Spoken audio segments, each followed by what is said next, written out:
मुंशी प्रेमचंद की उपन्यास निर्मला में आज हम निर्मला के पति तोताराम का चरित्र चित्रण देखेंगे. തോത്താറാമിൻ്റെ കഥാപാത്ര रेखाचित्रम. प्रेमचंद का एक प्रसिद्ध उपन्यास है निर्मला. प्रेमचंदिൻ്റെ प्रशस्त नॉवലാണ് निर्मला. इस उपन्यास में उन्होंने मध्यवर्गीय हिंदू समाज के दैनिक जीवन का यथार्थ ചിത്रण किया है. ഈ നോവലിൽ അദ്ദേഹം മധ്യവർഗ ഹിന്ദു സമൂഹത്തിൻ്റെ ദൈനംദിന ജീവിതത്തിൻ്റെ ഒരു യഥാർത്ഥ ചിത്രീകരണം നൽകിയിട്ടുണ്ട്. सावले रंग के मोटे ताज़े तोताराम शहर के नामी वकीलों में गिने जाते थे. ഇരുണ്ട നിറമുള്ള കൊഴുത്ത് തടിച്ച തോത്താറാം നഗരത്തിലെ പ്രശസ്ത അഭിഭാഷകരിൽ ഒരാളായിരുന്നു. ആംദനി അച്ഛി थी. ആംദനി എന്ന് പറഞ്ഞാൽ വരുമാനം. उम्र 40 से अधिक थी. पत्नी मर गई तो क्या हुआ?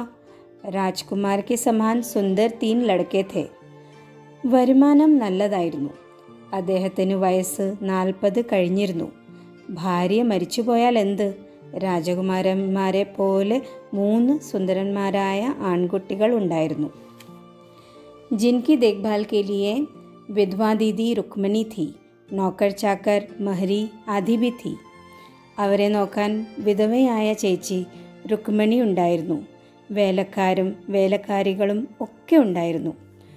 दूसरी शादी की इच्छा तोताराम के मन में इसलिए आई कि कुछ वर्षों तक जवानी का मज़ा लिया जाए.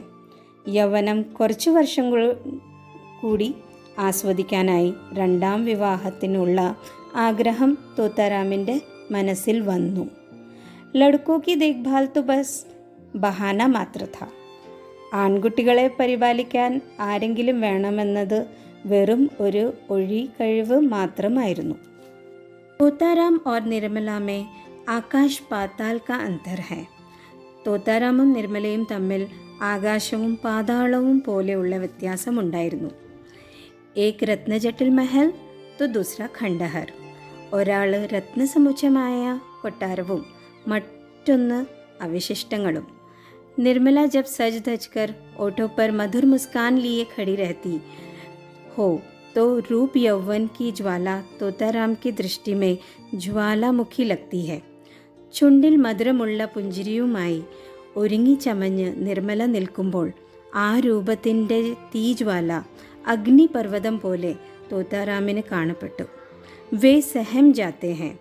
അദ്ദേഹം ഭയപ്പെട്ടു പോകുന്നു. इस ज्वालामुखी को शांत करने का सामर्थ्य तोताराम में कहा जिनकी शिराओं का खून ठंडा हो चुका है. ഈ ജ്വാലയെ ശമിപ്പിക്കാനുള്ള സാമർഥ്യം തണുത്തുറഞ്ഞ രക്തം ശിരകളിലോടുന്ന തോത്താറാമിന് എവിടെ? തോത്താറാം നിർമ്മല के सामने खीसे निपोड़ते हैं. നിർമ്മലയുടെ മുമ്പിൽ തോത്താറാം ചിരിക്കുന്നു. उसका मन जीतने और अपनी कमियों को पर पर्दा डालने के उद्देश्य से वे निर्मला के लिए भेंट उपहार देता है. അവളുടെ മനസ്സിനെ ജയിക്കാനും സ്വന്തം കുറവുകളെ മറയ്ക്കാനും അദ്ദേഹം നിർമ്മലയ്ക്ക് സമ്മാനങ്ങൾ നൽകുന്നു. तोताराम इतने स्वार्थी है कि निर्मला पर अपना संपूर्ण अधिकार मानते हैं. തോത്താറാം വളരെ സ്വാർത്ഥനായിരുന്നു. നിർമ്മലയുടെ പുറത്തുള്ള സർവ്വ അധികാരവും അദ്ദേഹത്തിൻ്റെ ആണെന്ന് അദ്ദേഹം കരുതി. വേ നഹി ചാത്തെ थे कि बच्चे उससे हिले मिले. കുഞ്ഞുങ്ങൾ അവളോട് അടുപ്പം കാണിക്കുന്നത് അദ്ദേഹത്തിന് ഇഷ്ടമില്ലായിരുന്നു. निर्मला की कमरे की निखार, उसका बनाव सिंगार और मसाराम से उसका अंग्रेज़ी सीखना, इन तीनों का दूसरा ही अर्थ निकालते थे. നിർമ്മലയുടെ മുറിയുടെ അലങ്കാരം, അവളുടെ മേക്കപ്പ്, മസാരാമിൽ നിന്നും അവളുടെ ഇംഗ്ലീഷ് പഠിത്തം, ഈ മൂന്നിൻ്റെയും വേറെ അർത്ഥമാണ് തോത്താറാമിന് തോന്നിയത്. നിർമ്മല तोताराम की शक को पहले भांपती नहीं. बाद में उन्हें खुश रखने के लिए മസാരാം से दूरी रखती है. നിർമ്മലയ്ക്ക് ആദ്യമൊക്കെ തോത്താറാമിൻ്റെ സംശയങ്ങൾ മനസ്സിലായില്ല. പിന്നീട് അവൾ അദ്ദേഹത്തിൻ്റെ സന്തോഷത്തിനു വേണ്ടി മസാരാമിൽ നിന്നും അകലം പാലിച്ചു. इसका मसाराम पर गलत प्रभाव पड़ता है और तोताराम भी मसाराम को बताते हैं कि नई अम्मा तुम्हारी शिकायत करती है. ഇതൊക്കെ മസാറാമിൽ തെറ്റായ പ്രഭാവം ചെലുത്തുന്നു. തോത്താറാമും മസാറാമിനോട് പറയുന്നു, പുതിയ അമ്മ നിന്നെപ്പറ്റി പരാതിപ്പെടുന്നു എന്നൊക്കെ. तोताराम स्वार्थ और संदेह से अंधे होकर മസാറാം को ഹോസ്റ്റൽ भेजने पर തുല്യ है. സ്വാർത്ഥതയും സംശയവും കൊണ്ട് അന്ധനായ തോത്താറാം മസാറാമിനെ ഹോസ്റ്റലിലേക്ക് അയക്കാൻ ആഗ്രഹിച്ചു. स्वयं मसाराम की दीनता, सरलता और विनय को उनकी आंखें नहीं देख पाती. മസാറാമിൻ്റെ വിനയവും ലാളിത്യവും എളിമയും അദ്ദേഹത്തിൻ്റെ കണ്ണുകൾക്ക് കാണാൻ കഴിഞ്ഞില്ല. अपने ही पुत्र रत्न के घर छोड़ने पर वे चैन की सांस लेते हैं. സ്വന്തം മകനെ രത്നയുടെ വീട്ടിൽ വിട്ടപ്പോൾ അദ്ദേഹത്തിന് ആശ്വാസമാകുന്നു. जब मसाराम काफ़ी बीमार होता है तो तोताराम को इस बात की चिंता होती है कि उसे घर नहीं ले जाना पड़े. മസാറാമിന് കടുത്ത അസുഖം വന്നപ്പോൾ തോത്താറാമിൻ്റെ ആശങ്ക അവനെ വീട്ടിൽ കൊണ്ടുപോകേണ്ടി വരുമോ എന്നതായിരുന്നു.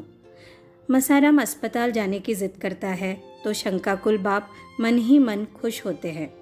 ആശുപത്രിയിൽ പോകണമെന്ന് മസാറാം നിർബന്ധിക്കുമ്പോൾ സംശയരോഗിയായ പിതാവ് മനസ്സിൽ സന്തോഷിക്കുന്നു.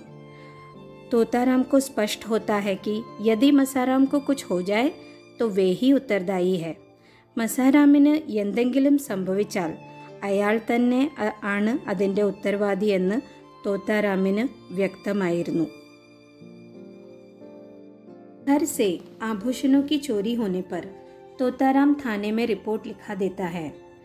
വീട്ടിൽ നിന്നും ആഭരണങ്ങൾ മോഷ്ടിക്കപ്പെടുമ്പോൾ തോത്താറാം പോലീസ് സ്റ്റേഷനിൽ റിപ്പോർട്ട് ചെയ്യുന്നു. पुलिस आकर जियाराम को पकड़ लेता है. പോലീസ് വന്ന് ജിയാറാമിനെ പിടികൂടുന്നു. यह सब वजह निर्मला തോത്താറാം का लक्ष्य के ऊपर स्थापित करना था. ഈ കാരണങ്ങളെല്ലാം നിർമ്മലയാണെന്ന് സ്ഥാപിക്കാൻ വേണ്ടിയായിരുന്നു തോത്താറാമിൻ്റെ ലക്ഷ്യം. ജിയാറാം ആത്മഹത്യ करता है. ജിയാറാം ആത്മഹത്യ ചെയ്യുന്നു. जीवन की उद्यान में बड़े बड़े अरमान लेकर खिल रही कली निर्मला को തോത്താറാം ने अपने स्वार्थ के लिए तोड़ा. ജീവിതത്തിൻ്റെ ഉദ്യാനത്തിൽ വലിയ വലിയ സ്വപ്നങ്ങളുമായി വിരിയുന്ന പൂമുട്ടിനെ തോത്താറാം തൻ്റെ സ്വാർത്ഥതയ്ക്കായി ഒടിച്ചു. अपने कठोर हाथों से बुरी तरह मसल डाला. തൻ്റെ കഠിനമായ കൈകളാൽ ശക്തമായി തകർത്തു. और अंत में जब वह बेजान हो गई तो जलाने के लिए उपस्थित हो गए. ഒടുവിൽ അവൾ ജീവനില്ലാതായപ്പോൾ അവളെ ചുട്ടുകളയാൻ വന്നു. Points to be remembered. Totaram का शारीरिक विवरण.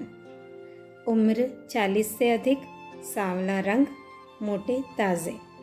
तोताराम का स्वभाव स्वार्थी, शंकालु.